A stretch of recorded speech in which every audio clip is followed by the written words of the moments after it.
Hey everyone, I'm Megyn Kelly. Welcome to the Megyn Kelly Show. President Biden, fully vaccinated, twice boosted, has tested positive for COVID.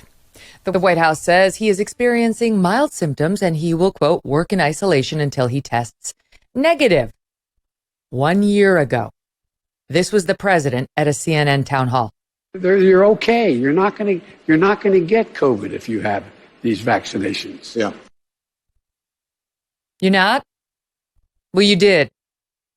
And you're mandating that millions of Americans who don't want this thing get it or be fired, get it or be expelled from their schools. That's per the school mandates, from coast to coast. You can get it. Millions of people are getting it post-vaccination, post-double booster, and you're still threatening people's livelihoods and education if they don't get this double jab. I accept that the vaccine, the boosters, etc., will likely lower the severity of your case. That's between you and your doctor. That's between you and your doctor, how sick you may get. That's not for the school to worry about, and it's not for your employer to worry about. That's between you and your doctor. The vaccines do not prevent the spread of COVID. If it was once true, it isn't any longer, and you need look no further than the White House for proof of that. So it's COVID. He has, not cancer. We think, even though he says he has cancer. We're going to explain in 1 minute. Are you tired of feeling like someone's always watching you on the internet? Maybe advertisers know just a little bit too much about you, or you're concerned about the privacy of your identity. You should be. Did you see our guest on Wednesday? You should go back and look at that. Using incognito mode will not solve the problem either. IPVanish VPN is here to protect your right to privacy and to help you stay anonymous online. IPVanish will help you safely browse the internet without exposing your private details to third parties. You can use IPVanish on your computer, tablet, phone, even devices like your Fire Stick when you're streaming media. And when you use IPVanish, all of your data is encrypted. Think about that. Think about the peace of mind. IPVanish makes you virtually invisible online. It's that simple. IPVanish right now offering an incredible 70% off their yearly plan for our listeners and our viewers with a 30-day money-back guarantee. That's like getting 9 months, almost the whole year, for free. IPVanish is super easy to use. All you have to do is tap one button and you're instantly protected. Take your privacy back today with the brand rated 4.6 out of 5 on Trustpilot. Go to ipvanish.com/Megyn and use our promo code MEGYN to claim your 70% savings. ipvanish.com/Megyn. Joining me now for the full show to discuss the president's diagnosis and so much more, the great guys from Ruthless. And there's a new guy. He's not really a new guy. He's an old guy, but he's joined the cast. He was a sub. Now he's a full-time cast member. And those who know Ruthless from our show know him as John Ashbrook. John's here along with Michael Duncan, Josh Holmes, and the man known to his Twitter minions as Comfortably Smug. Together, they are Ruthless. Welcome, guys. Great to have you. It's so good to be back, Megyn. Great to be back. All right, John, you folded right in there. How's it going for you so far? Oh, it's great. It's great. You know, we're going to get Smug to tweet about this episode right after we finish. I think it's going to work just fine. You notice, though, Megyn, we brought him on in large part because of that voice timbre. You hear that? I mean, that is some bass right there.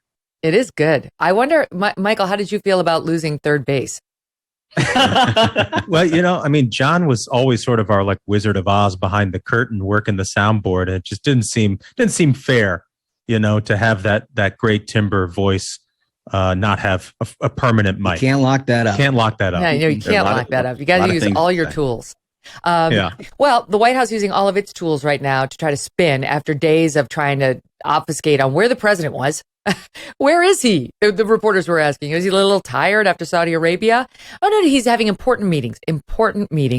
I think we've got that, where they're really trying to tell us it's co-press secretaries now. Did you know that, by the way? Karine Jean-Pierre has been such a disaster that they had to bring in John Kirby, formerly the Pentagon. And now he's basically got her back, and already the woke is like, why is a white man trying to cover for the black woman? But the woman sucks. She's not good. So whatever you want to back her up with, somebody needs to be there. And here's what they had been saying the president was up to in SOT 6. I noticed on the president's schedule the last 2 days, there have been no public events. Is he resting after the large international trips? The president's been busy. Just because you don't see something necessarily on the public schedule doesn't mean that there's not a lot of work going on. What exactly has he been doing yesterday and today? So he's been in meetings. I was scheduled to meet with him today in the Oval Office. So he's been meeting with his senior staff. I think some of you may have seen him when the First Lady of Ukraine was visiting with our First Lady. I believe you saw him very briefly. So he's just been very busy dealing with the issues of the American people and meeting with his staff and senior staff the last 2 days. Really? You were scheduled to? You didn't say you actually did meet with him. So what? They've been lying. They've been lying. They lie about his health to us every day. If it's a day ending in Y. So we got another one. What do you make of it? I mean, look, yesterday was cancer. Today it's COVID. I'm glad it's not monkeypox. That's probably on the way. But I mean, like, in all honesty, it's father time, right, Megyn? I mean, that's the issue that we're dealing with here. It's not like this is going to get any better for him anytime soon. He could be fit as a fiddle, but you just can't deliver even when he's feeling great. What I love is, every day at the White House is now, where's Waldo? It's like, oh yeah, you saw with the First Lady of Ukraine, he was there in the background somewhere if you squint really hard. You're like, you saw him very briefly at somebody else's meeting. Wait a minute, who's the president? So now we know he has COVID. It's amazing how quickly expectations have just gotten lowered. It's expected every time he speaks, there's going to be a cleanup effort. Glenn Kessler is going to come out and try and fact check and be like, he didn't actually say he has cancer. Then people reply with the video and he's like, okay, on reevaluation, he said he had cancer. That's fine, guys. That's totally normal for a president in a very advanced age to claim he has cancer. Let me play that. Claimed he had asthma. Now he's got COVID. Like, what is this? What is this? Diabetes? I don't know. This little from a president? We have to play that so people know what we're talking about. Yesterday, he was trying to make a comment about the environment and how climate change is an emergency, which we'll get to in 1 second as a bigger topic. But he slipped this in about him allegedly having cancer and maybe even having gotten it from an oil spill on his mother's windshield when he was a boy. Okay, watch. I just lived up the road. In an apartment complex when we moved to Delaware. And because it was a 4-lane highway that was accessible, my mother drove us, and rather than us be able to walk. And guess what? The first frost, you know what was happening? You had to put on your windshield wipers to get literally the oil slick off the window. That's why I and so damn many other people I grew up have cancer. That's why, hear it? That's why I and so many damn people with whom I grew up have cancer. Then the White House came out and said, think about it, it kind of makes didn't mean sense to use that present when tense. it snows, oil cancer falls on your car and gives you cancer. Snowy oil cancer. Yeah, it gets you every time. It is a very dangerous epidemic. And it's particularly endemic to Delaware. That's exactly right. How What many is of he us I can grew up relate? in You drive on Syracuse the for 10 highway, years. oil cancer snowing. What are you going to do about it? What was I going to say? 10 years of my life. In the first 10 and then another 4 in Syracuse, New York. They only get 100 days of sun. All right. It's very snowy all the time and they never cancel anything. And I never once saw an oil snow. Not one time. I also grew up with my mom driving me around. I mean, maybe I should be worried about the skin cancer from the oil snow. I don't. But nonetheless, the White House now saying, no, he doesn't have. He meant had cancer, skin cancers. And that before he went in office, the White House doctor said he had some skin cancers, non-melanoma, and he had Mohs surgery to get them removed. And it's because of all the time he spent in the sun. So which is it? It's sunny oil snow cancer, Megyn. I don't know why this is so difficult to follow.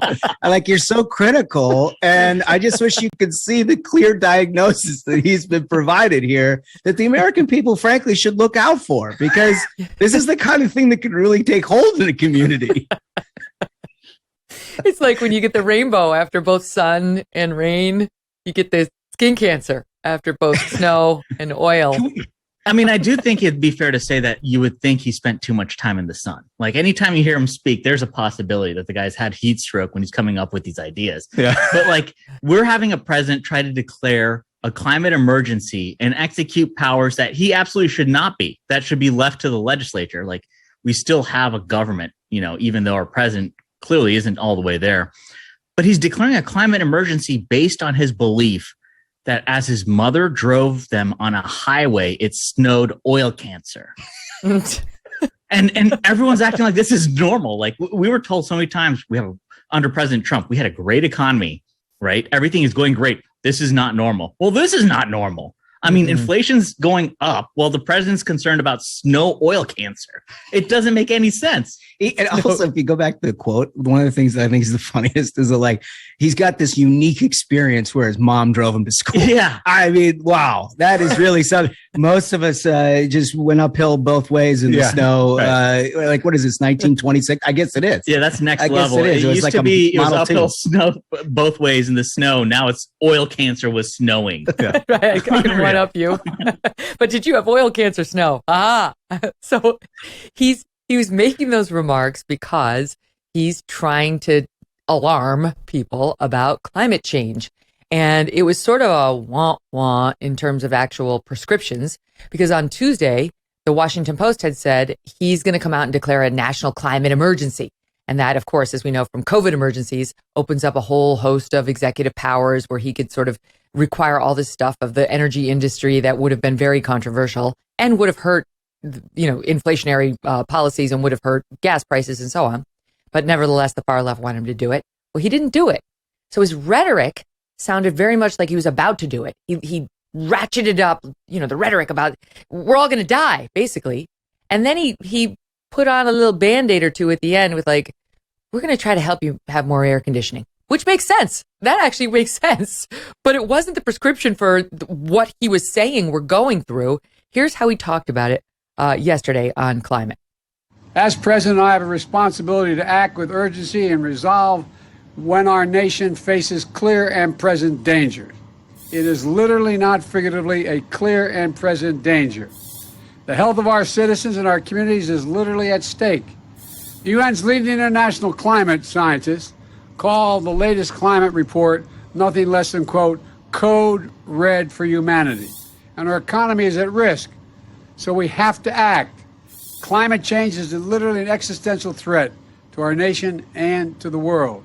Folks, when I think about climate change, and I've been saying this for 3 years, I think jobs. And the world is counting on us. Okay. No. So what do you? It's clear and present danger.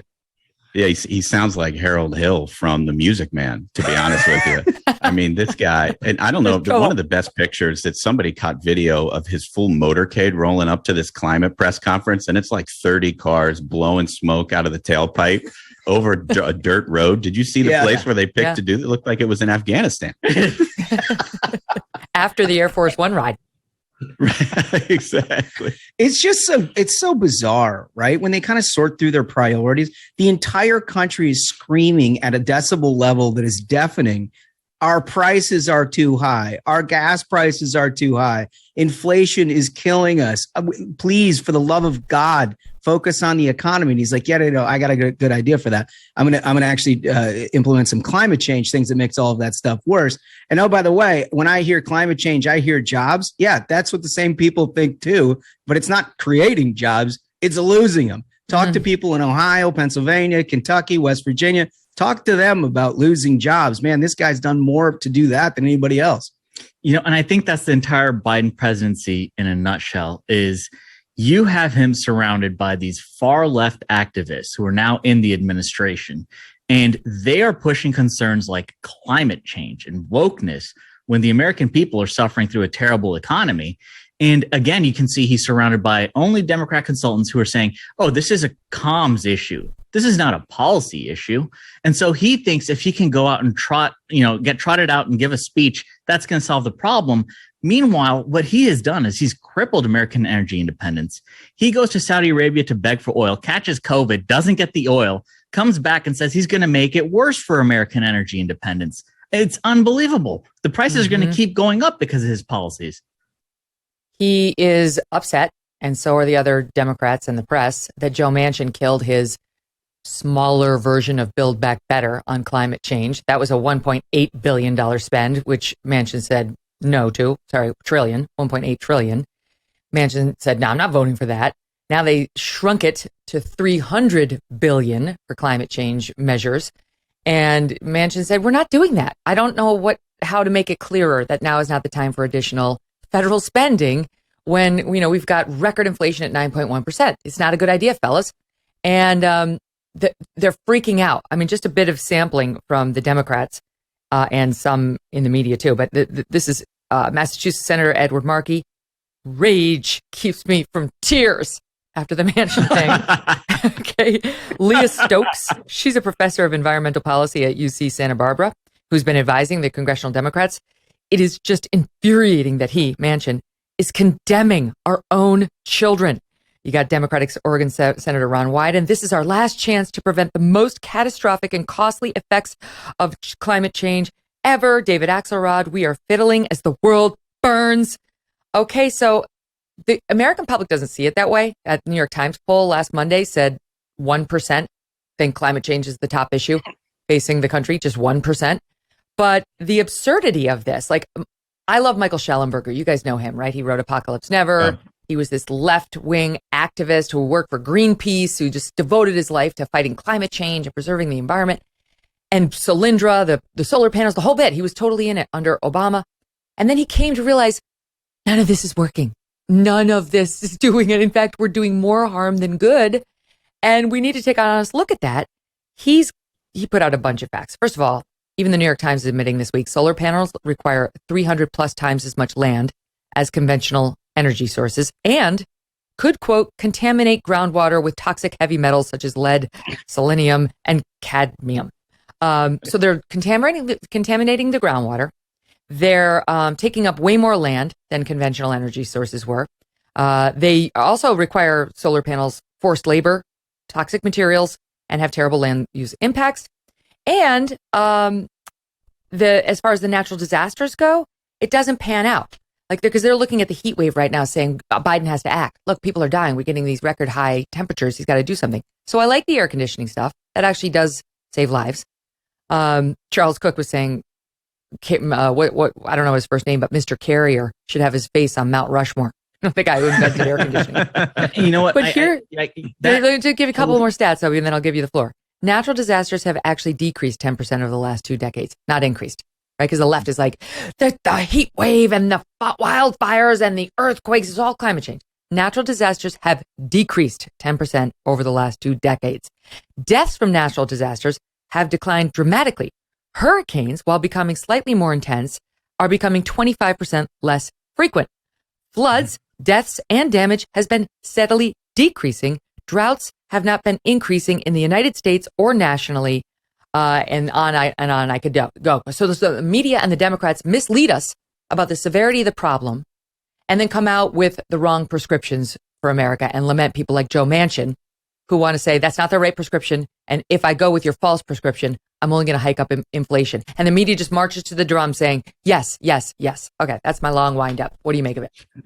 So I think the most important stat there was the New York Times poll, which said that 1% are concerned with climate change because this is an issue of the 1%ers.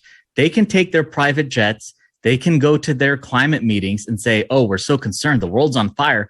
But it's the 99%, the rest of us that are expected to have your paper straws, stop eating meat, eat bugs, turn off your air conditioning. Everyone else suffer while they can have their private jets and go to their meetings. How long is the Democrat Party going to allow itself to become completely controlled by the wealthiest Americans and corporations that their concern at this point is what the jet set class is worried about and not what the rest of Americans are concerned about? The rest of America has to pay high gas prices. The rest of America has to try to make ends meet. And they're telling us that the prime thing we need to be worried about is the same alarmism they've been pushing for over 30 years. Over 30 years at this point, we were told that the ozone layer is going to open up and that we're all going to die and get cooked. That didn't happen. Every time you hear these climate emergencies, when AOC says, oh, we've got 3 years to live, we've got 5 years to live. Every time when Al Gore had his inconvenient truth, he was like, in 10 years, if we don't reverse this, we're all dead. We're all still here. We're all still here. That's why the left wingers inside his administration are telling him to do this Harold Hill routine. They're telling him, Biden, we need trouble. We got to say there's. That's why he's saying we got trouble with a capital T, and that rhymes with C, and that stands for climate. He has to make trouble. Nobody else is going to pay attention if he doesn't. It would be funny if they actually got it done, though, for one reason. If you're like a frontline Senate Democrat, like a Maggie Hassan, right, or a Catherine Cortez Masto, and you're dying for some accomplishment, right? And we're almost at the August recess. Like, you're going to have August town halls. You're going to have to meet with constituents. These people are running for re-election. And to be able to go into that room and be like, best I can do is more expensive gasoline. Yeah. I That's mean, right. The backwards nature of how they formulate a climate emergency with your stats that you just read is amazing. But their solution, we talk a little bit about this on the program from time to time. Their solutions are equally insane. I mean, you mentioned the solar panels and the batteries and everything. Well, you know where we get all that? We get it from China. Right. Yep. So you're taking these American jobs and you're transferring them over to China. You're making us not only energy reliant on the rest of the world that, by the way, doesn't have EPA standards. They don't have any sort of regulatory development for clean energy. You're kidding. And then we take their stuff, buy it, put it in our infrastructure. Well, I can't imagine how that would be a bad idea, right? I mean, these guys, it's like if you intentionally made a prescription for what is worse for America, you wouldn't change a single thing. Well, the New York Times has finally come around to Schellenberger's articles from a year plus ago saying, you need to understand that solar panels and batteries have a lot of toxicity associated with them. And guess what? Guess what happens to the solar panels after 30 years? They get dumped because of their toxicity on a bunch of third world countries. There was just a big article about how the Europeans have been doing that. So you can feel really good about yourself out in California that you put solar panels in, and then you killed a bunch of poor people 30 years later quietly while patting yourself on the back for being a kinder, gentler person. Right? It's like they don't want to pay attention to the long-term impact of these things, which, by the way, don't work. Unless the sun is shining, the solar panels don't work. the batteries of the cars run out, and by the way, need to be powered by conventional energy sources and fossil fuels. Like, they don't want to tell you the rest of the story.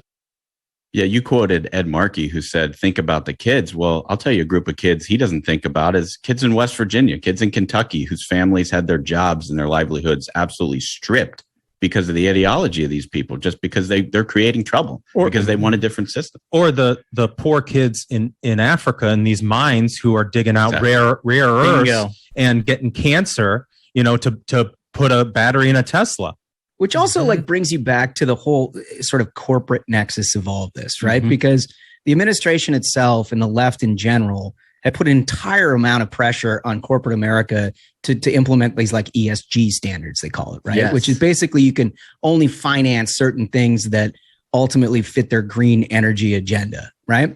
And at the same time, they then are making America reliant on what you just said, right? Kids mining in Africa, Chinese solar panels, trying to go to Saudi Arabia, of all places, to get the fuel that we need in America.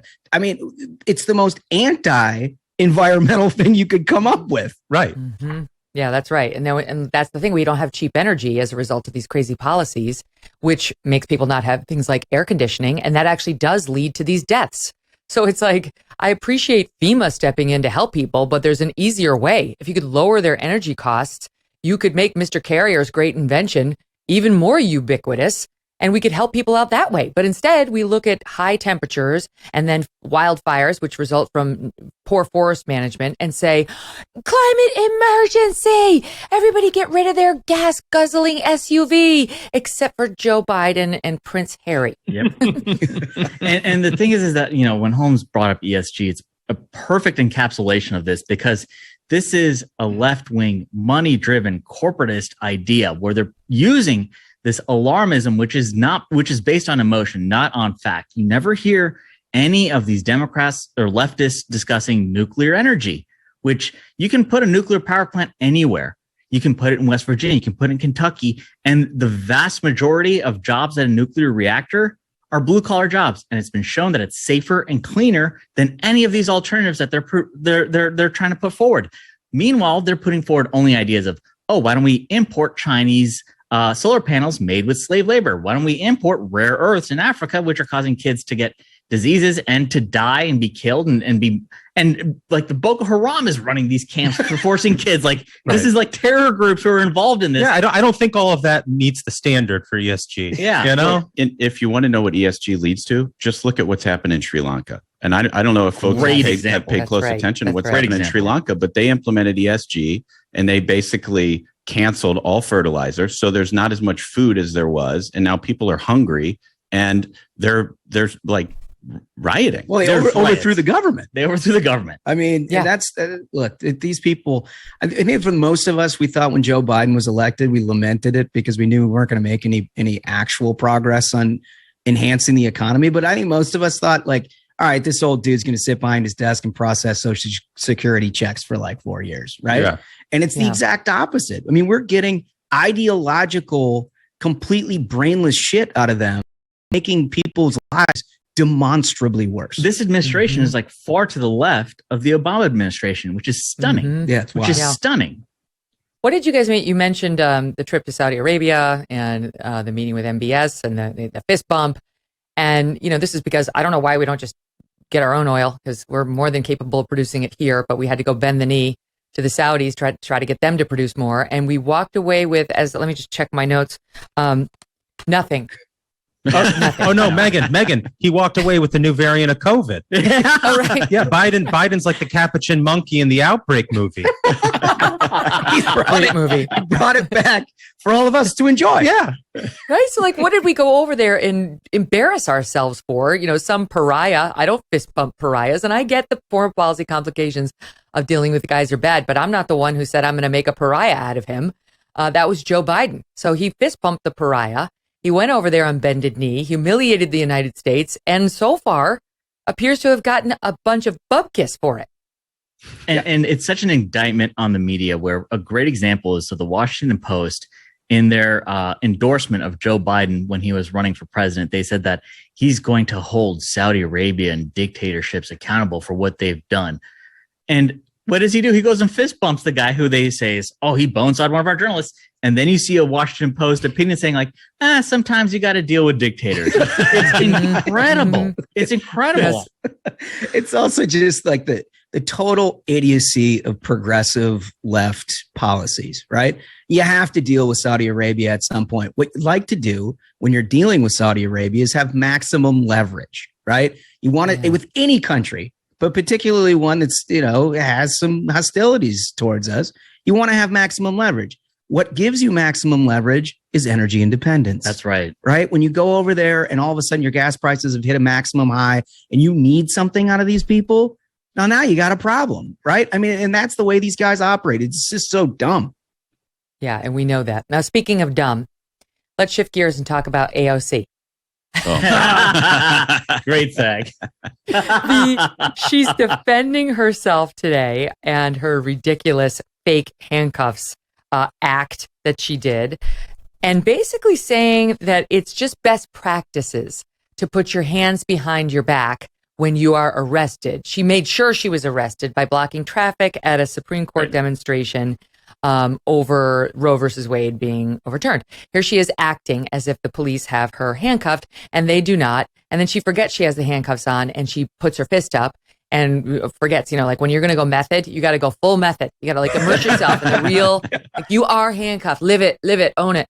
Anyway, now she's mad that people are calling her out for her hypocrisy. She and Ilhan Omar, who was even worse. Ilhan's acting was even worse than AOC's, and saying it is misogynistic to suggest that she would fake handcuffs on her. That is what people do to undermine women trying to make their point.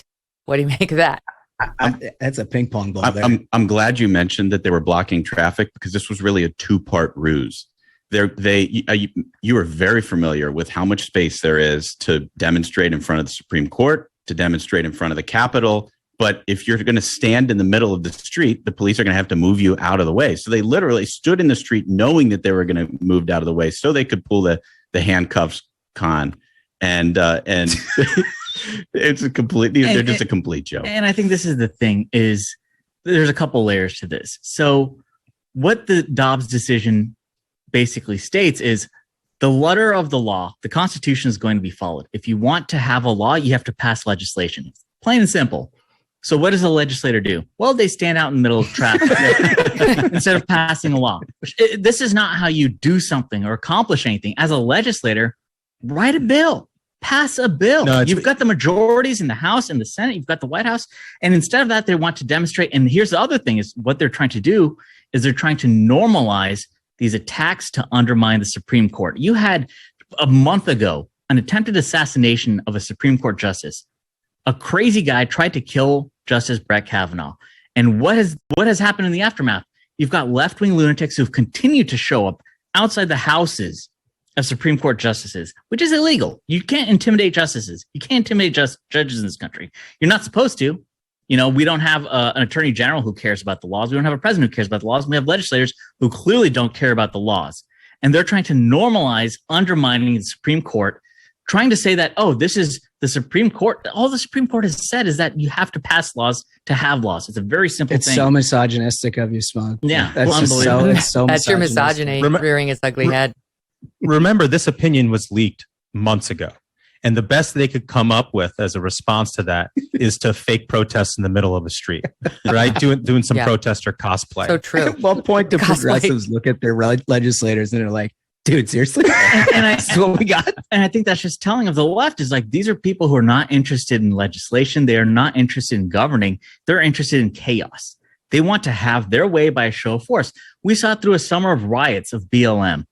We saw it right now where legislators are getting arrested, fake arrested, trying to put on a demonstration instead of actually do their job. You don't understand. This is the new way of legislating. Instathought. It's an Instagram based form of legislating. You don't pass laws, you get likes. That's how it works. They don't want chaos. You're being too kind. That's what Putin wants. She's no Putin. She wants to be on camera.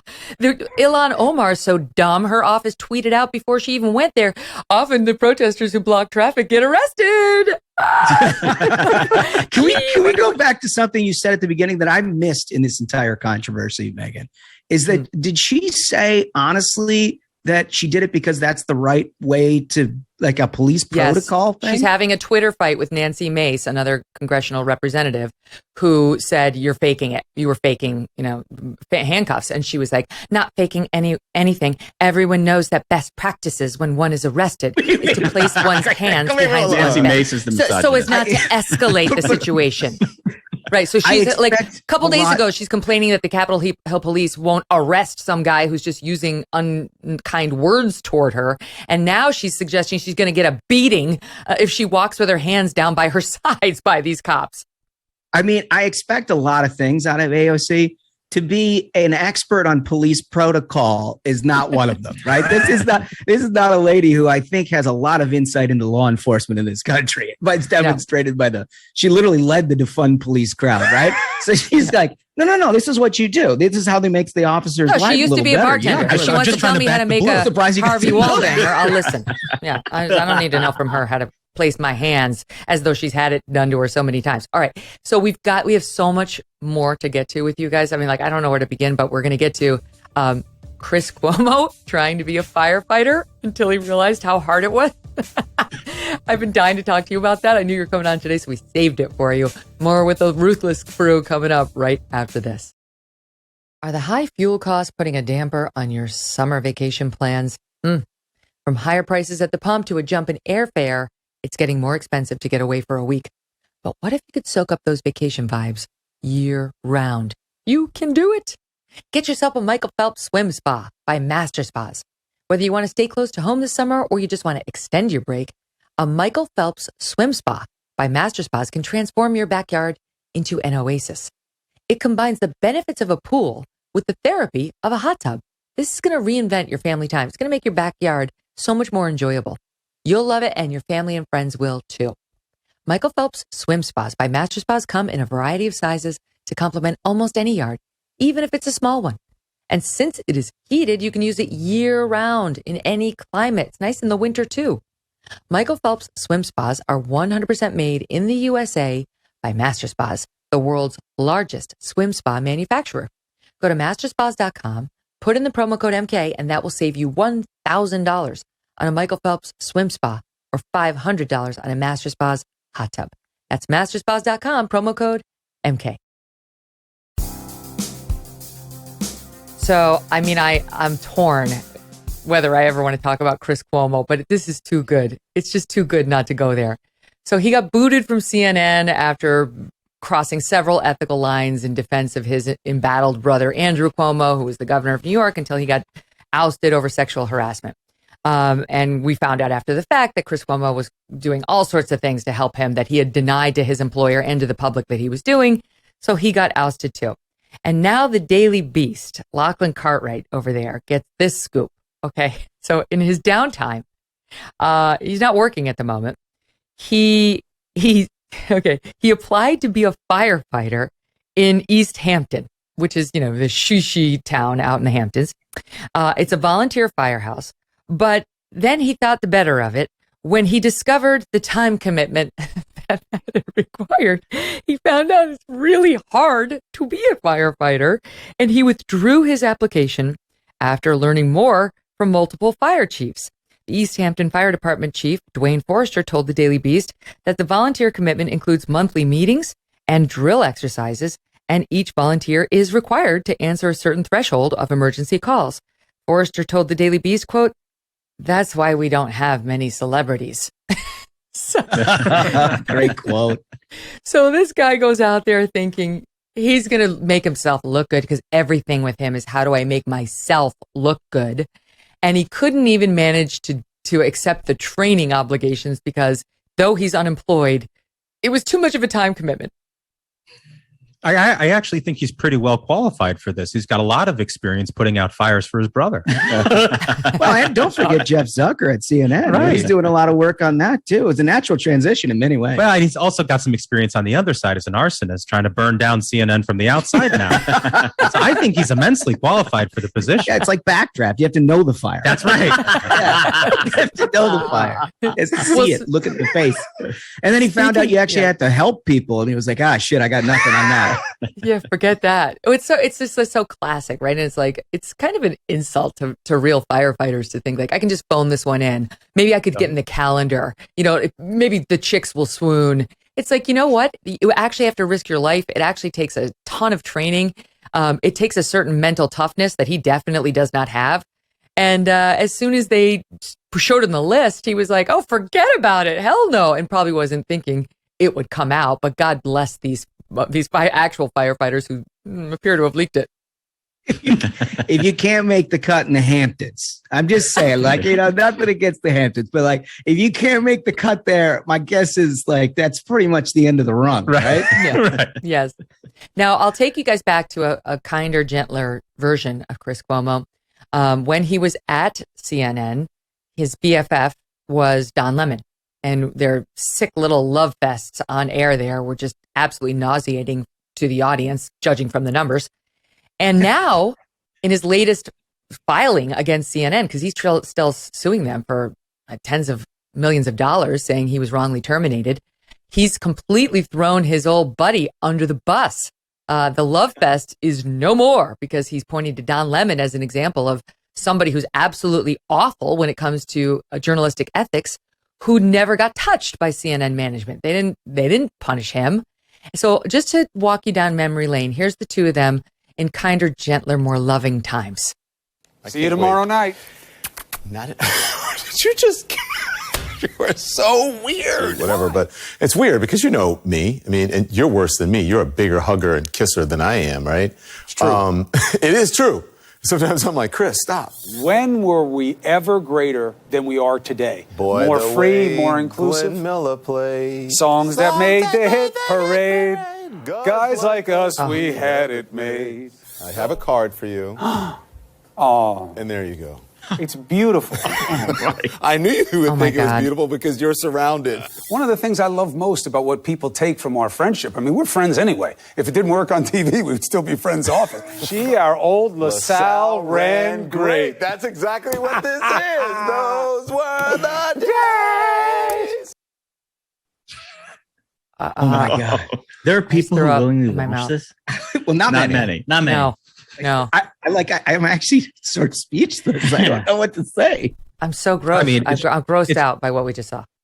It's just proof that, how just what a bunch of phonies they are. Just vacant human beings. I think Cuomo also kind of thinks himself a tough guy, but then he's, tries to sign up to be a firefighter and suddenly it's too much. I mean, that's the thing is, who would have thought someone like that doesn't have actual skills that can be used outside? Right. I can't believe you guys are like talking like we didn't just witness what we just saw. Like, don't you need a moment to recover? I'm not ready to go on. Yeah. Honestly, I'm still working on it, Megyn. It's like, that is really rough. What was that? I can't believe thank God Jeff Zucker's fired and Cuomo's fired and Don Lemon should definitely be fired soon. That was disgusting. It's no wonder nobody watches them. And so now the flip, okay, the flip. In his latest filing, he points out that Zucker and his lover Gallist, who worked for him too, who he promoted up the ranks year after year after year, and according to many people, including the Rolling Stone, they were having an affair for decades. Gallist and Zucker. They were willing to overlook major transgressions by CNN personalities such as Don Lemon, who was eager to engage in blatant misconduct. He goes on to say, this is Chris Cuomo's filing, saying, for example, in November 2021, Empire actor Jussie Smollett testified that Lemon personally warned him that Chicago police did not believe his false accusations of a hate crime. Lemon's consulting with the embattled actor constituted a flagrant breach of journalistic ethics, Cuomo's team wrote.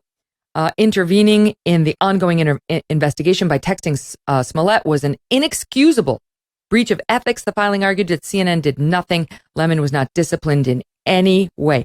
A far cry from this one, where Don Lemon learned that Chris Cuomo had COVID. Sorry, I said I wasn't going to do this. Jesus. He's probably sitting at home laughing at me. So here's the thing.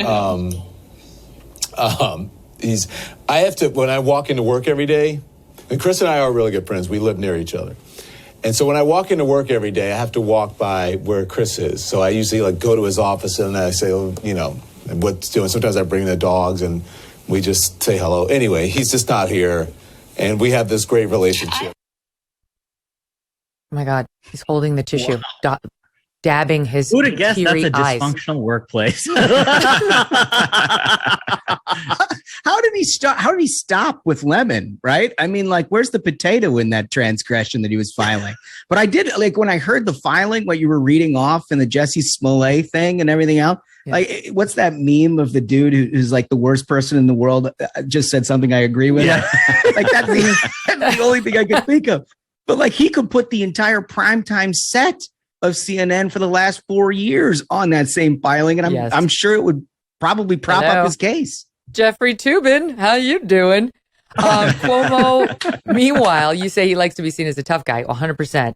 So he's tweeting or, I don't know, Instagramming. My team finds this stuff. I do not follow this man, Instagram, about some sort of a comeback. And I'm going to describe this for the audience that's listening. But again, what does it say on the screen there?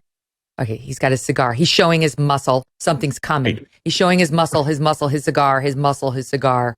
Something's coming. There's his muscle and his cigar again. Honestly, he's running with Toobin's catch line. Right? It's just incredible. This is just incredible divorced dad energy right now. What a lunatic. This man has no testosterone in his body. There's no testosterone. There's nothing. I'm going to go ahead and say right now, he's a horrible lover. There's just no way. Anybody who has any sort of testosterone and is able to perform in bed does not put out muscle. They don't do it. I'm saying it. It's clear. It's an overcompensation. Megyn, you're saying that he put this out himself? Like this isn't something that the show made up. This is something he did himself. I'm telling you, he thinks he's hot. He thinks he's something sexy. He thinks those ridiculous barbell videos and that stupid cigar muscly thing is actually going to turn somebody on. Hold on, Megyn. I have a very, very important PSA for your staff. When you're following a Cuomo on Instagram, close the DMs. I feel like we have ample proof that there's danger there. And I'm glad you don't follow this man, but the staff, I know they're just doing their jobs, but head on a swivel out there. It's true. It's a big risk. Well, who knows whether he's going to stay independent or sign on with one of these, lesser known cable competitors. But I have zero desire to see the Chris Cuomo act return to town. And as I have no problem with him trying to make a living. Everybody should try, but there's not going to be any audience for him. That's clear. There's a reason CNN got rid of him. So tough Sirius for him. got rid of him. So clearly the Fredo of that family. So clearly the Fredo. Like his brother was governor, his dad did it. He's the leftover. So he had to grow up and they had to find a role for this dummy. CNN's like, okay, we'll take him. You can do PR for your brother and that'll give us access to the governor's mansion. But he has absolutely zero skill set. It's so clear. Poor guy. I mean, he looks awful. The video she just showed reminds me. Remember when his other comeback when he emerged from the basement after COVID? Oh, you guys remember? Do you remember this? Well, so that reminds me. So the Cuomo sort of, drama over COVID, which was clearly an act. I mean, obviously that was an act emerging from the basement, and his night terrors where he lost a tooth. I mean, give me a break, right? It's like, what a joke. It's like, especially with some 2020 hindsight, it's like, that's a joke. He was a young, healthy man, very fit, as you'd be sure to point out. There's no way any of that stuff happened. So anyway, but COVID is making a comeback, as you may have seen, this sub variant of Omicron. And now, not just are they pushing for more mask mandates, but once again, out in San Diego, California, the school board president has a message for the students who don't want to wear the masks. And it's basically, take your story walking. Bye, get out, listen to this woman. Parents who don't want to wear a mask indoors in school, are there any other options for them? For the fall, there are some options. They can go to our school that's online. They can opt not to return to the regular school, but to go to the school where they don't have to go to school at all other than via Zoom. Yeah. And that's the easiest way for folks. What about the summer school? What if they were already enrolled in the summer school and now they get this mask mandate and they're not comfortable with wearing a mask? They really should wear the mask. But if they're not comfortable, what should they do? They should just make it known that they don't feel comfortable, and at that point, just not return. Just don't come back. Don't come to school. Okay, public schools, children, don't come if you're uncomfortable wearing the mask. That just shows the absolute need for the funding that goes towards education should be the student and not the institution. The money should follow the kid. The parents should have the ability to put their children in a school, whether it's homeschooling, whether it's a private school. The funds should be directed at the child, not at the institution, because these people have a monopoly. They feel so comfortable being like, well, just don't show up. We'll still get the tax money. Who cares? How do you get the job of being one of these people? Like, honestly, I guess ostensibly they're supposed to be an expert in education at some level, right? But we're now, 2 years into this situation. I'm not an expert on education, but occasionally you run into stats, right? They just hit you in the face. And it turns out that the education gap of people who had to go to schools like this monster is presiding over is absolutely horrible for the children. That's right. Their achievement gaps have widened, predominantly in low income and minority districts. They have online classes do not work. They have never worked for kids that are under college age. And you have a question about that even above. What it's done to our society is horrific. Now, if you just stop the education component, how about we look at some COVID stats? The president of the United States is 4 times jabbed. You just got COVID, right? What the hell is a mask going to do for that? Absolutely nothing. Like, we already know what COVID is. COVID is a coronavirus that has been around for a millennia. Like, we understand what COVID is and how it makes a variant. Like, that's what the seasonal flu is, you jackass. Like, I don't understand how they get into a place where they still feel comfortable mandating these kind of things with a body of evidence all around them. Like, just pick up a goddamn book. And not just the education performance, but just the mental health of these children. Right. I mean, the depression, the social skills that aren't developing. It's monstrous is what it is. Well, I'm glad you mentioned the president, because while they're making these kids wear masks, the White House just released a photo demonstrating that Biden is still at work now that he has COVID. he's not wearing a mask in the picture. So he wears a mask every day except for the day he has COVID. The masks The kids have don't to wear prevent masks. COVID. The vaccines don't prevent COVID. You can wear an N95 mask if you want to protect yourself from some droplets, but school mask mandates don't work. And they've done study after study that show that, including the CDC, but the media buries it. The Ruthless hosts will be right back with us after this quick break. Skincare is super important to me, and it has been for my whole life. In this line of work, I need to keep the face looking fresh and ideally close to the top of its game. It takes sticking to a routine and products that I trust, and that is why I'm happy to tell you today about Genucel. I trust them. Genucel is made from the highest quality ingredients, and it can become a part of your skincare routine too at a price you'll love. Highest quality, but not the highest prices, not by a long shot. At Genucel.com/MK60, you can pick up their most popular package, which is awesome. It's got a whole assortment of their very best products, the ones everybody loves, all collected in one basket at 60% off. One of the products in there right now is called Immediate Effects, and as the name implies, it starts working right away. When you check out at Genucel's website, don't forget to enter the code MK for even more savings and free gifts. Plus, if you're not happy with the results, you're going to get 100% of your money back. That's how confident Genucel is in its products. Don't wait. Start your skincare journey today and see the difference with Genucel. Go to Genucel.com/MK60. That's GENUCEL.com/MK60. Genucel.com/MK60. So, okay, guys, there is an issue with Starbucks. Now, I never go to Starbucks. I don't like Starbucks coffee. I never have. It's too bitter. Just not my cup of tea, so to speak. Dunkin' Donuts, getting closer to what I like. New York City deli coffee. Boom. That's the one. That's the best, better than any of the other nonsense, and cheaper too. And I don't want to buy coffee in any place that requires me to say the size of the cup in a different language. Screw you. I either get a small, a medium, a large. Take your highfalutin attitude and take a walk. So I'm not a huge Starbucks fan to begin with. But a couple of years ago, while I was still at NBC, they announced a new policy whereby they were going to allow anybody to come into Starbucks, even if it wasn't a paying customer, and use Starbucks and use the bathrooms and do whatever the hell they wanted in Starbucks. And for those of you who think that I didn't speak my mind while I was at NBC, go back and look at my coverage of Brett Kavanaugh and look at moments like this one where I raised on a panel of people who are maybe differently aligned ideologically the fact that this was a disaster in the making. And I went on after this clip that you're going to see, but watch. The part of this that's getting, lambasted is now you don't have to buy anything to go into the Starbucks. You don't have to buy anything to use the restroom. And so paying customers are now and here's the issue. Complaining. I see the other side of it. I mean, I think some of these people don't have places to go. I've seen people sit in our local Starbucks here in New York City that are homeless, that don't have another place. But that's not the solution, Jen. It's a whole but there are places for the homeless. Of course it's not a solution, but it's also compassionate.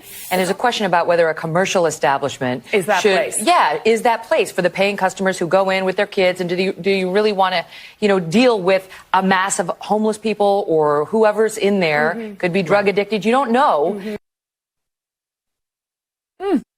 Well, I'll get to the answer because it's been answered this week about whether people do want to deal with that. But can I just spend 1 minute on the reaction to that segment? It went totally viral. My producers pulled just a couple of headlines for you. Salon, Megyn Kelly slams Starbucks for allowing non-customers to use bathroom, and the body of the piece was not that flattering. You'll be shocked to hear. Bustle, Megyn Kelly's not happy that Starbucks will let, quote, a mass of homeless people use its bathrooms. Daily Beast, Megyn Kelly frets that the homeless could take over Starbucks. Newsweek, same, on and on it goes. And now today we get the announcement from the Starbucks CEO, Howard Schultz.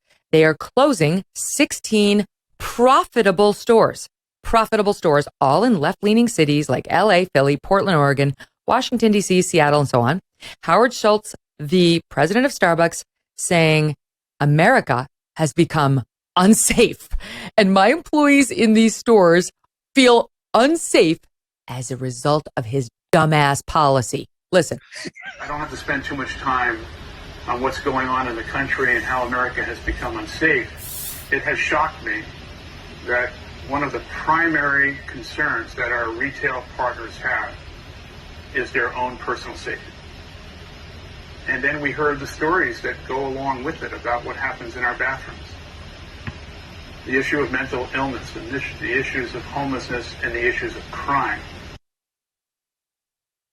Welcome, Howard. Come on in. The water's fine. If you just keep your eyes open, it's very clear what these stupid left-leaning woke policies are going to lead to.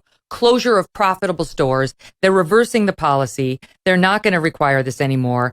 And they said, quote, the bathrooms have in large part, this is from an article writing it up, but based on what he said, devolved into dens of debauchery regularly used by vagrants and homeless to do drugs and engage in other illicit behavior. The company will now give staffers discretion to deny free access to the store's bathrooms. What do we make of this? My first observation, Megyn, you're absolutely in agony of defeat, gal, as we do on our podcast, because like all the amazing things that you do in your career, you don't even talk about for a minute, but you remember every single time they came at you. Yeah. Right?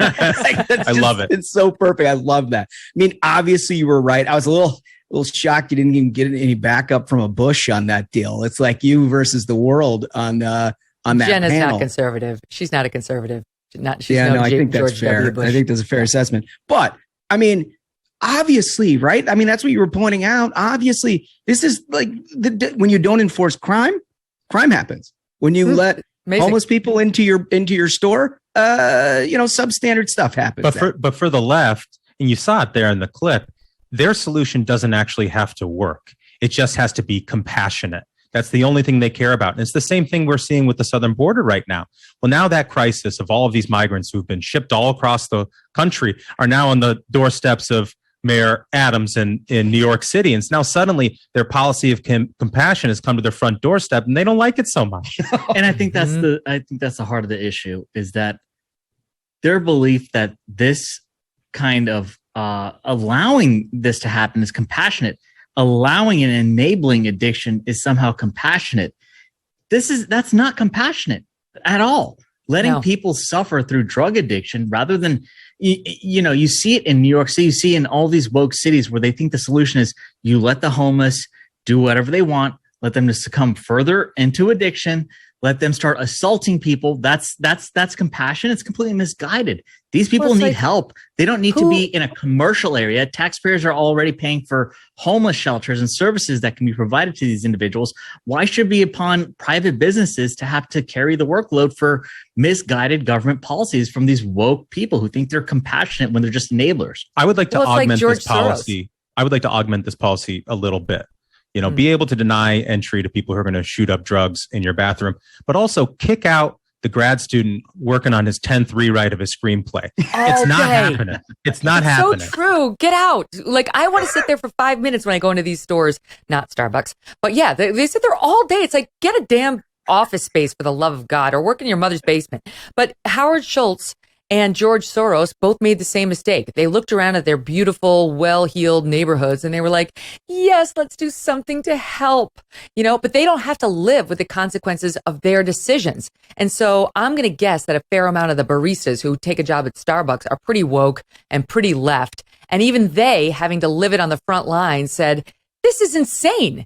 And honestly, having lived in New York City for the past 17 years, I walked many times by homeless people who were obviously dangerous. And my kids, you'd hold their hands a little tighter, you'd walk a little faster, you'd say, don't make eye contact, because they'd be yelling like, motherfucker, blah, blah, blah, like at your kid, like, I'm going to get you. You're like, just walk. And now they're going to bring it to the Starbucks, and my little kid's going to have to use the restroom, and I'm going to have to say, just step over that man and his needle. And you don't know what's going to happen. These guys are strung out on drugs, not every one of them, but fair enough.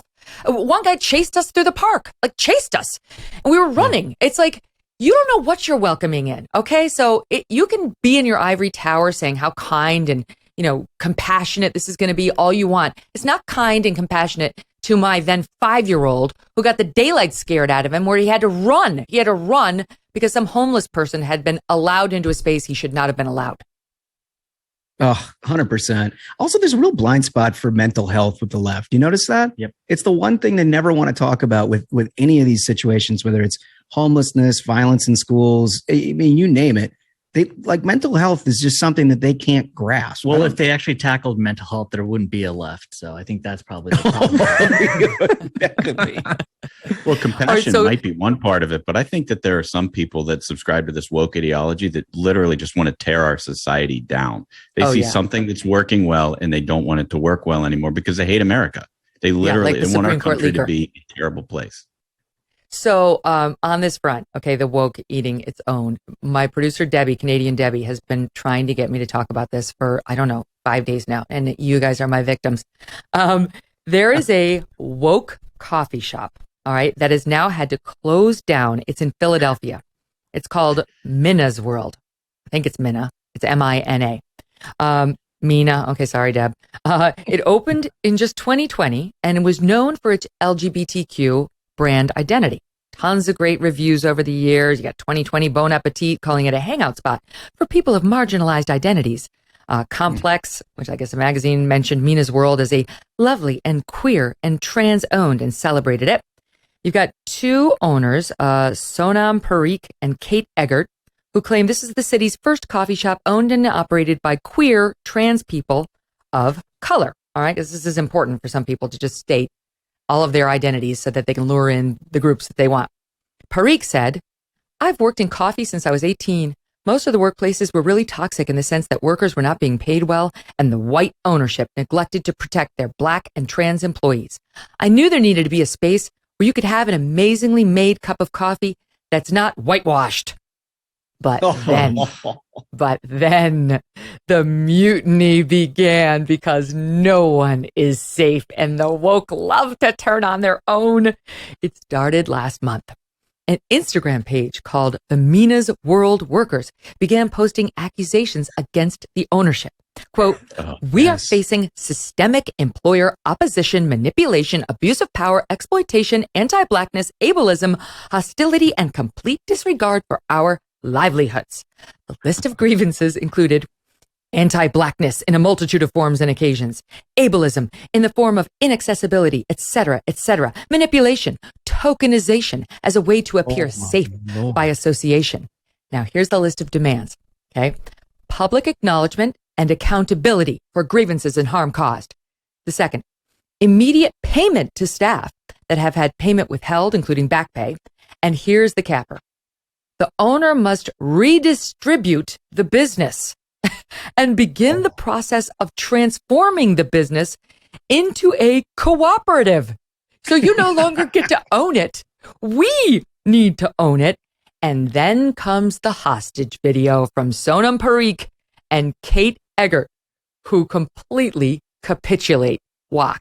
You're complicit in the gentrification and anti-blackness on 52nd Street. We put our community at risk with our presence, as well as our workers. The workers of Mina's World deserve so much more, and our ultimate goal is to return the space to them. We can raise the funds to turn over the space to them and to make sure that they get to have Mina's World in the way that they have envisioned it and rightfully should have it.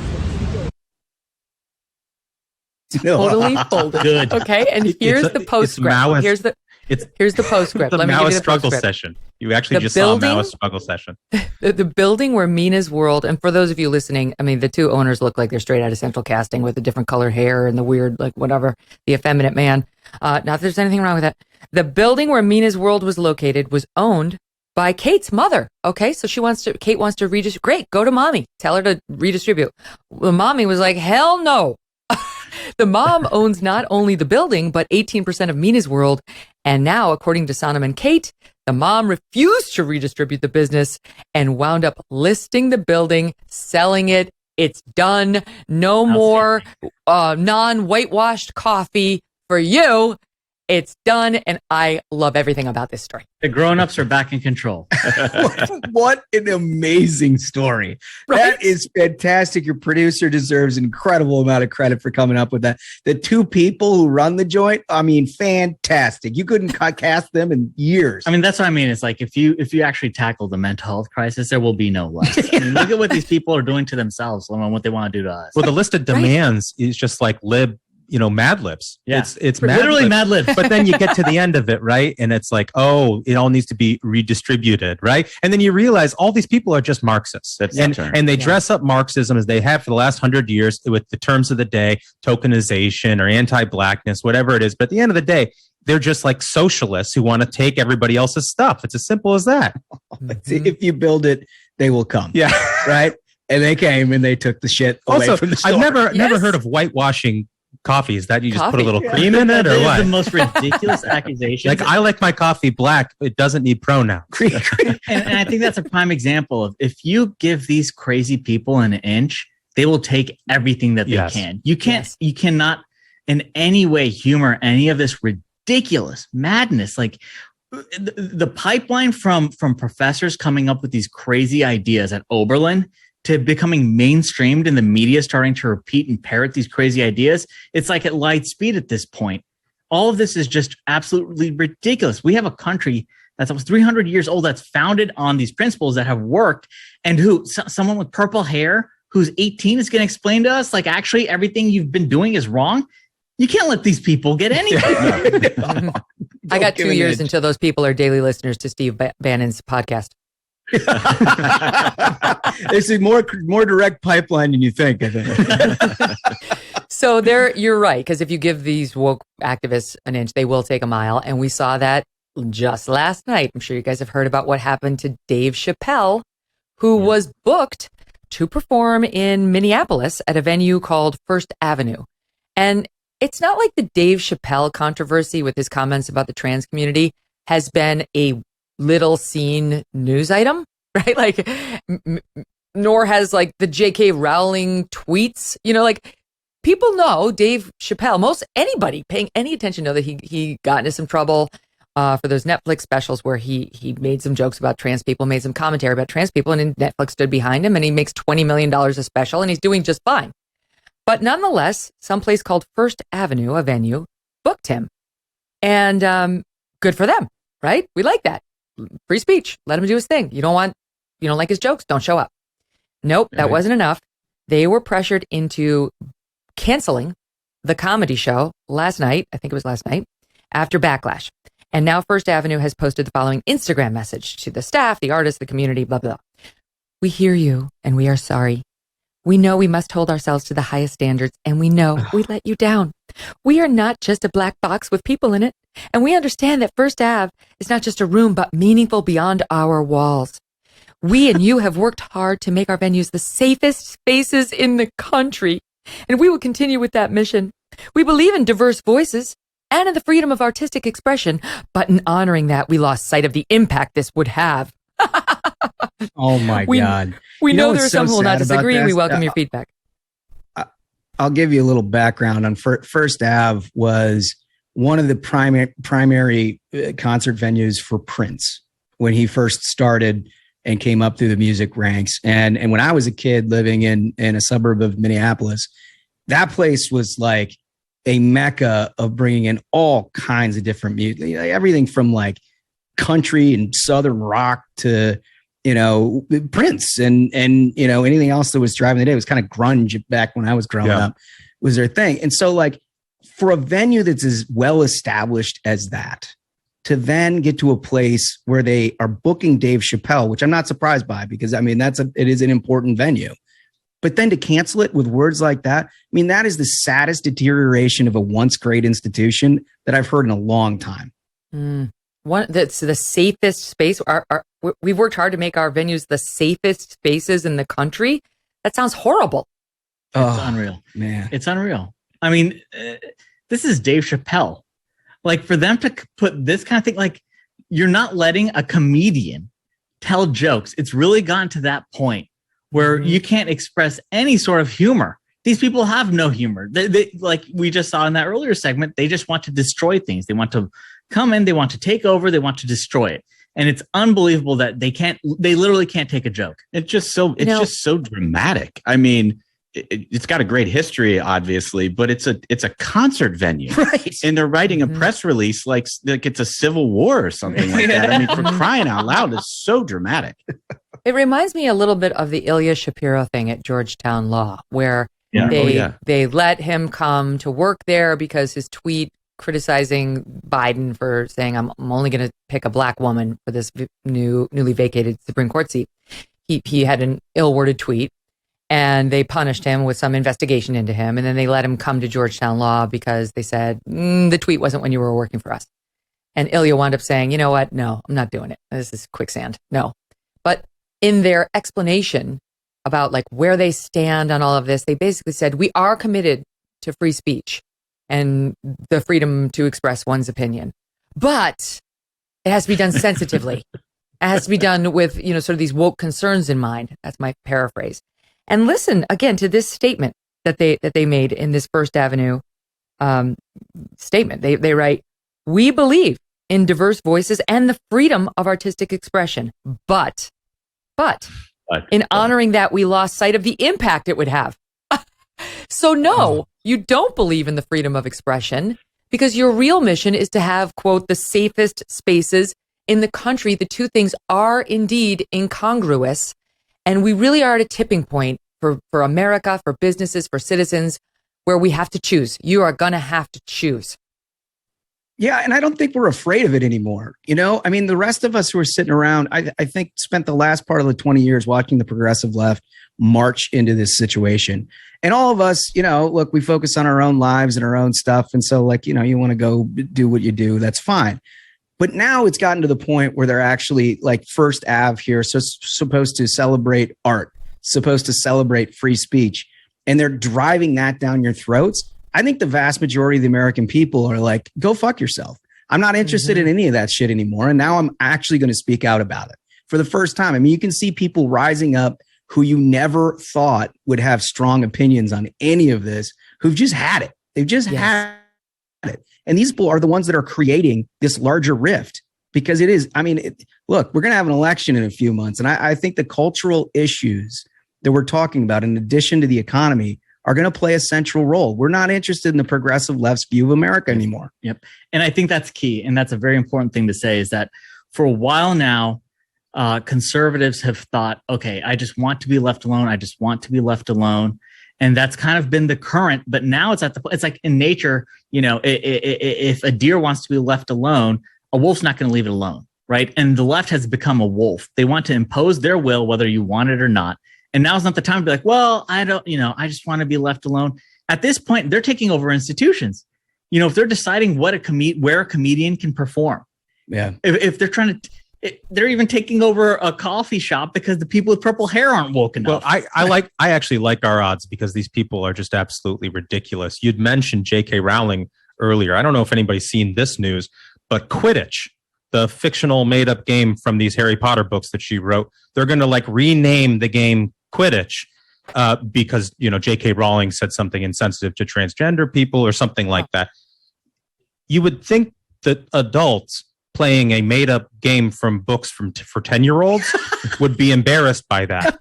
But no, they can't be associated with J.K. Rowling, the author. That's how ridiculous these people are. And we got to point that out every time something like this happens. Totally.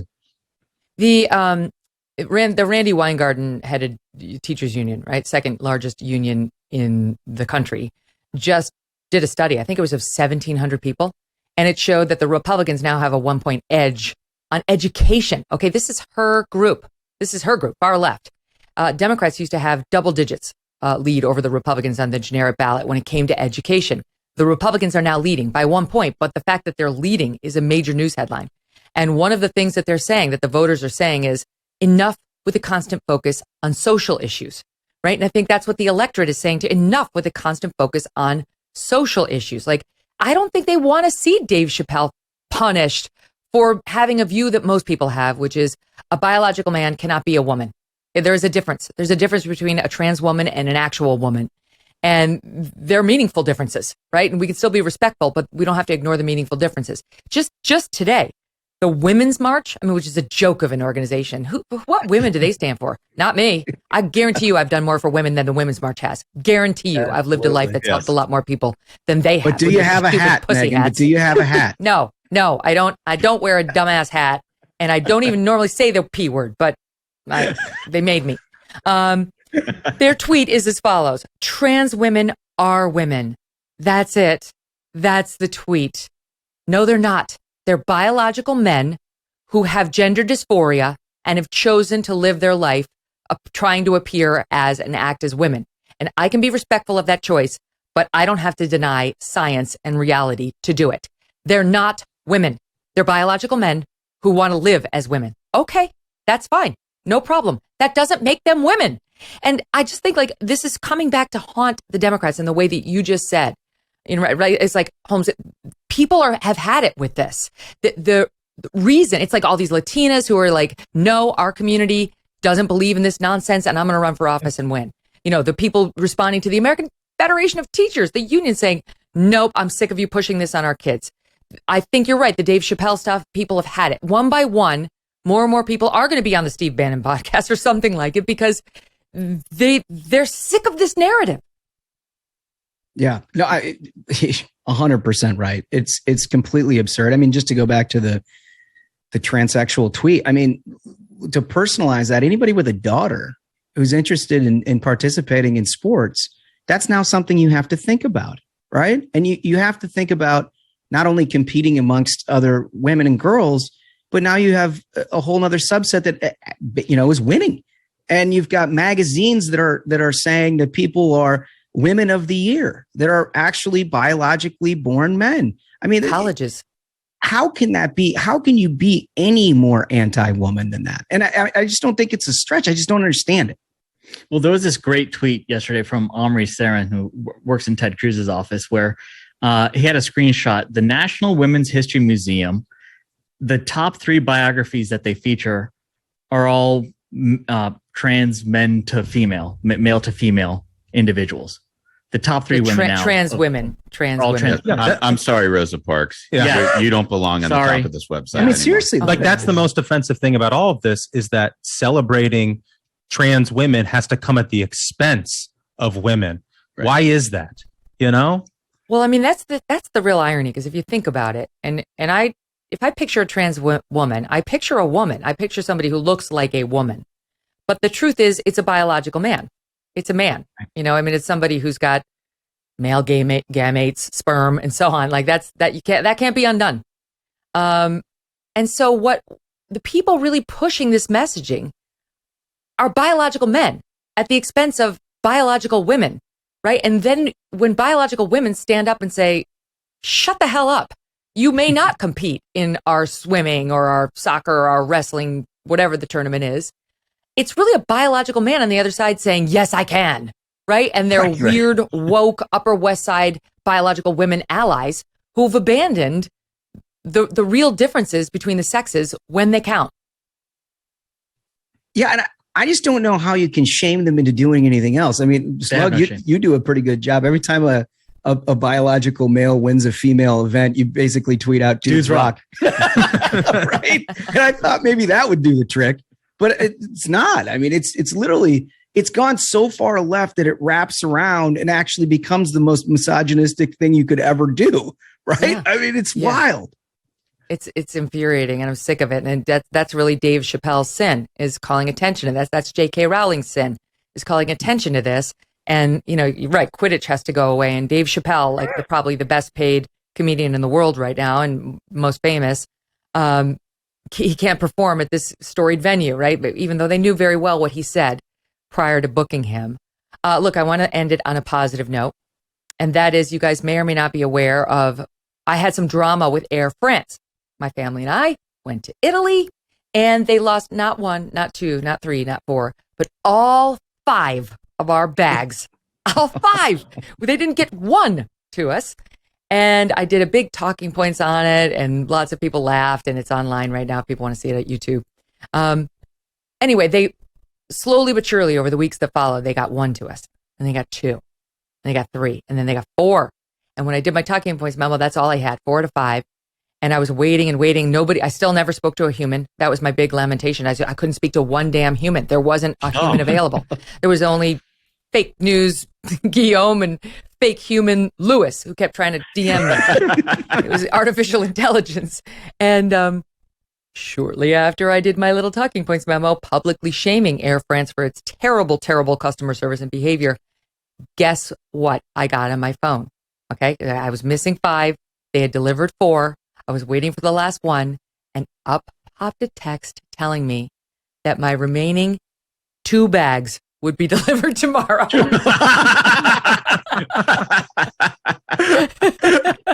What a deal.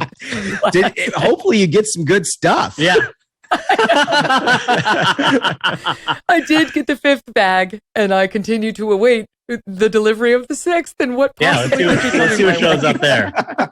Let us know. I'm curious. Hopefully they spent a lot of time in the duty free. Yeah, exactly. Get some Italian wine, maybe some food product. I will 100% be opening that thing on the air if indeed it shows up. So the message is carry on your bags, folks. Carry them on. Pro tip. All right. Gonna leave it at that, guys. Always a pleasure. Thank you so much for coming back, and do it again soon.